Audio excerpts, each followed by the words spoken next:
যারা ধর্ম এবং দেশের বিরুদ্ধে কাজ করে তাদের ক্ষমতায় দেখতে চায় না জনগণ।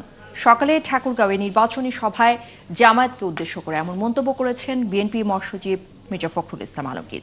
আমানতের খেয়ানত করে না এমন দলকে ভোট দেওয়ার আহ্বান জানিয়েছেন তিনি। ঠাকুরগাঁও থেকে আরও জানাচ্ছেন মোহন ইসলাম।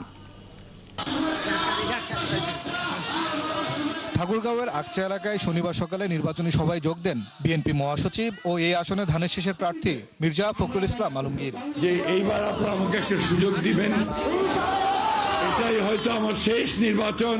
ভোটারদের উদ্দেশ্যে বক্তব্যে তিনি আশাবাদ জানান, এবার দেশে একটি ভালো নির্বাচন হবে। ভোটের অধিকার ফিরিয়ে আনতে দলের অবদানের কথাও মনে করিয়ে দেন তিনি। বলেন, বিএনপি রাজনীতি করে মানুষের উন্নয়ন ও কল্যাণের জন্য।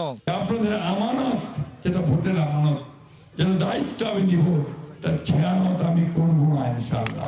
পরে নিজ আসনে আরো কয়েকটি নির্বাচনী সভায় যোগ দেন বিএনপি মহাসচিব। ওগুলো বিকাশ নাম্বার টাম্বার কাউকে দিবেন না, এগুলো সমস্ত হচ্ছে আপনার ভাওতামি, ধান্দাবাজি। এ সময় তিনি আশ্বস্ত করেন, বিএনপি ক্ষমতায় এলে কেউ প্রতিহিংসার শিকার হবেন না। সাম্প্রদায়িক হিন্দু মুসলমানের ভেদাভেদটা আমরা বন্ধ করে দেবো একদম পুরোপুরি।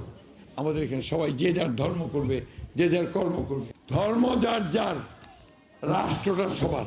জামায়াতকে উদ্দেশ্য করে বিএনপি মহাসচিব বলেন, যারা ধর্ম ও দেশের বিরুদ্ধে কাজ করে তাদের চায় না জনগণ। সেই দলকে কখনো মেনে নিতে পারি না যারা আমার ধর্মের বিরুদ্ধে কাজ করছে, আমার দেশের বিরুদ্ধে কাজ করছে, আমার মানুষের গণহত্যার ব্যাপারে সহযোগিতা করছে, তাদেরকে আমরা কখনো মেনে নিতে পারি না বন্ধুগণ।